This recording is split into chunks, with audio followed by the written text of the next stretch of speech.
Leksiyelerimizde şunçilik sözlerde hürmetlik vatandaş edebiyede bir işe gep kılıp bakaylı. Biz hazır 3 meseleni oturup koyduk leksiyede. Birincisi, Prezident Trump'ın bu ayının ahırında Vietnam'ın Cangang şehrinde Kore'nin başlığı Kim Jong-un bilen onun deyin ki yılla Jungkook'un reisi Xi Jinping bilen görüşüde kaldığını oturup koyduk. İkincisi, eğer Jungkook bilen Amerika Koşmuş Ştatları oturusunda Soğudu kilişi imzalangan takdirde mi? Lekin oturda köreşten herkes toktap kalmaydı kaldığı. Çünkü bu işten bu Soğudu uğraşının, Soğudu macerasının iki devletten tüzümü gibi verip takıladı kaldığı. Eğer Jungkook iktisatını kontrol kılışı, hukuk bilen kontrol kılışı çın turduğun bolsa, bu Amerika'nın erken pazarı iktisadı hılap ekenligi. Bunda ahvalasında bu ziddiyetlerini zaten kayısı yolda el kılış. Mesela yukarıda Huşa Hocam efendi ne dedi? Mesela sen bu Suud'unu bir taraf kılmak, Suud'u maceralarını bir taraf kılmakçı bolsan, hazırlıkın növbette ilişivatkan maceralar, tılgılanıvatkan Suud'u uruşu ve iki taraf oturursa ki bağda geldi münasebetlerle bağlı kaldı, ötküzülüvatkan sohbetler. Kuşlarının hemmisini neticelep karaydıgan bolsan belki bu bir başlanış. Bu çoğun uyunun başlanışı.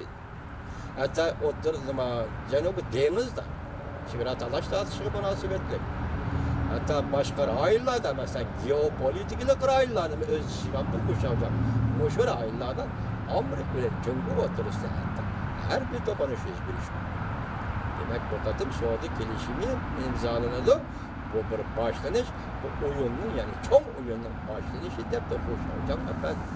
Ama Xitay demokratlarının açılığı dağınık bir nazariyeci. Yani şunadaki kileyli bu katılma uğurlaştırış taraf duruma. İkinci ayının ahırda İspanya'da Avrupa Komiteti, Avrupa'nın 5.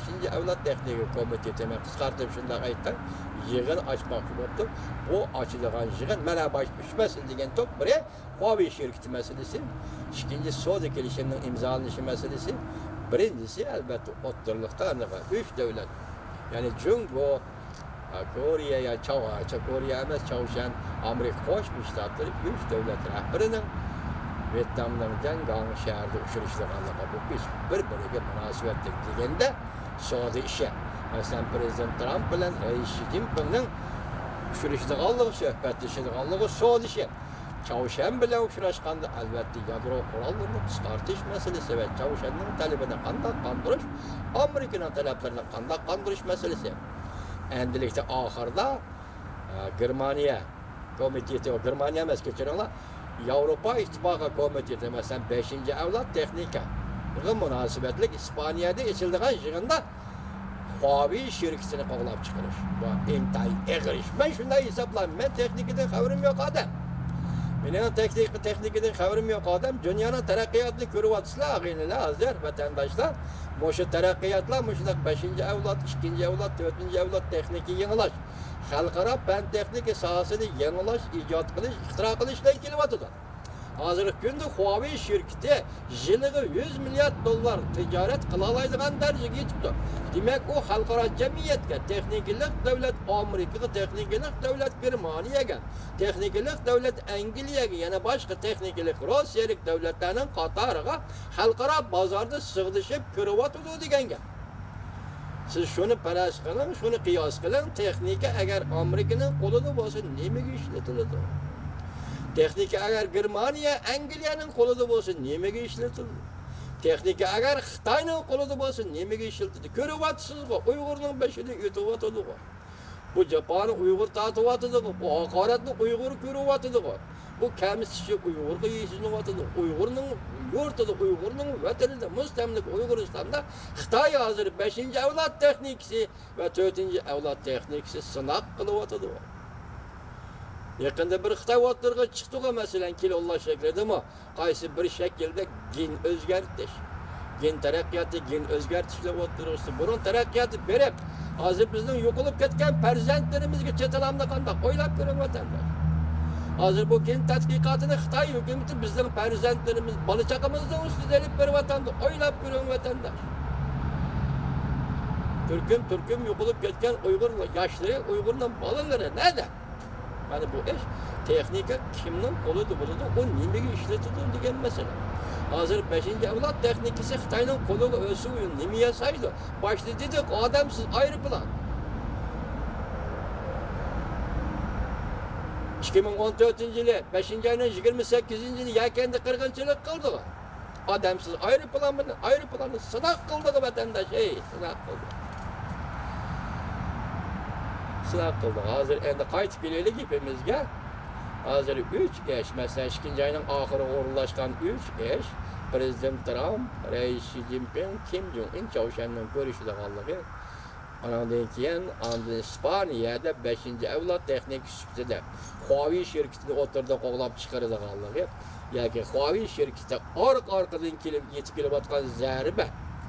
Bu zarba mundaq aytganda Jungoni G'arb dunyosining texnik qurilmasi va fan texnika ijod va ixtiro qilish sohasiga va shundaqla bozorga, xalqaro bozorga ilib kirmaslik.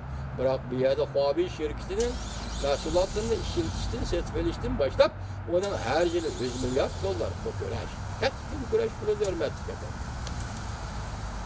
Bu intayin kaskin kurash oldu. Şuna hozir Amerika Qo'shma Shtatlar bilan Jungo o'rtasida imzolanadigan balki kelishimga bu bir taraf, ikkinchisi Amerika Qo'shma Shtatlar boshchiligida G'arb dunyosining Jungo bilan talash-tortish qiladigan texnika inqilobi, texnikani 5-avlod texnikani kim egallashi masalasi bu bir taraf.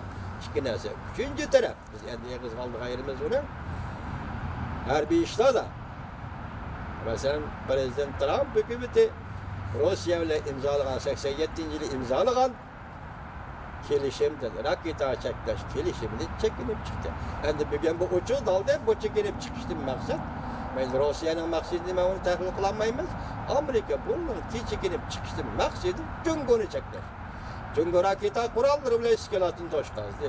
Amerikaga va Amerikaning ittifoqlash do'stlariga tahdid soldi, tahdid paydo qildi.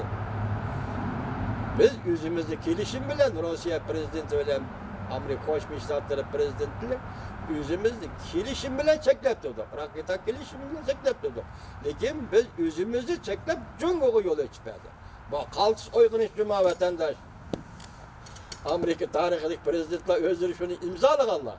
Şu imzalagan vaqtda Jungo nerede qoladi, Jungo nimish qoladi deb o'ylama. U vaqtlarda Jungo degan bir kesel ko'pisi qilib tarixda Sharqiy Janubiy Osiyoning kesel ko'pisi degandek biz kesel ko'pisi bor. Shu kunlardagi Jungo u vaqt uni nazariga tushmagan raketa taraqqiy qilishi, atom qurollari taraqqiy qildirish deganlar eg'izdim yo'q debdi o'zlar. Yadro qurollarini. O'sal burunroq taraqqiy qilgan bo'lsa-mu, lekin hozirgi davrda o'tkir qurollar, kaskin qurollar, qirg'ich qurollarga erishalaydi deb faraz qilmaganda Amerika bilan Rossiya. Endi bugun buni chekinib chiqdi. Demak, bu zarbazi 3 sohadan biri 5-avlod texnik sohasidan Jungoga zarba yetib keldi. Ikkinchisi Prezident Trump hukumati raketa shartnomasidan chekinib chiqdi. Harbiy ishlar bilan hozir Jungoga zarba yetib keldi.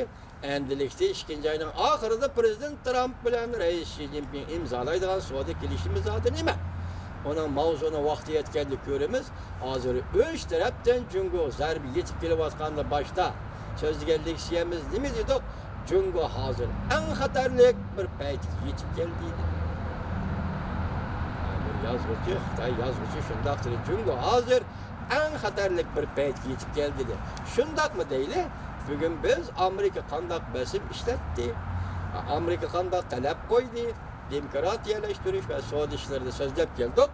Endilikda gapning natijasi nereden chiqadi? Bu natija nereden chiqadi? Masalan, Jungoda bu natija qandaq ro'yobga chiqadi, qandaq o'tirg'i chiqadi. Chunki besim G'arb dunyosidan kelyapti, Jungoda nima ish yuz berdi? Bu besim qaysi shaklda o'tirg'i chiqadi? Bu yerda buning ichi tüplük vaqada savdo urushi masalasida Reis Xi Jinping ancha qiziqib ketmasligi mumkin. Lekin hozir bular bir yo'lni ochgan ekan-da, masalan, texnika sohasida Huawei shirkati zamonaviy texnika sohasida Jungo qiziqadigan va Jungo 360 kun o'ylaydigan G'arbning kaynida qoldik deydigan ishlarni tugatib Huawei dunyoning savdo bozoriga ya texnika bozoriga kirgan ekan. Bu Jungoning zo'r g'alabasi edi. Lekin bundaq aytganda Reis Xi Jinpingning qo'l ostidagi g'alaba deyish kim bo'ladi? Hozir zarba dal mush yerdan yetib keldi. Bundan keyin Jungoning vaziyati qanday o'zgarish bo'ldi? Hozir qaraganda Jungoning Xitoyning millatchilari bilan birlashdi. Ama şu 1 yil 2 yildan beri bo'layotgan ishlardan qaraganda, Jungoning millatchilari yana qattiq birlashib oldi. Bu birlashib olganligi hali ichki jihatda parchalanish yoki bir-birini chetga qiyish yo o'qoq qilish degandek portlash xarakterli ishlar taqacha yuz bermadi. Lekin Govingining leksiyalariga qarasak, yana keyin Chimpokining leksiyalariga qarasak, ana keyin Jang Jae-sinning leksiyalariga qarasak, bularning leksiyalarida Jungoning ichki qismida o'zgarishlar zo'r kelyapti. Bugun Xushaojang dedi, hozir Amerika Jungo Xushaojang dedi, Amerika Jungo o'tirisidagi savdo munosabatlar kelishim imzolasanmi bu o'yinning boshlanishi, cho'ng o'yinning boshlanishi. Biz qarab turaylik. Bu vaqtda bu ishlar qanday natija berdi? Jungoda nima ishlar yuz berdi? Bu siz bilan biz kutib turayotgan ishlar emas. Hozir butun dunyo shunga diqqat qilayotgan ishga nazarimizga, elishingizni umid qilaman, hurmatli vatandosh.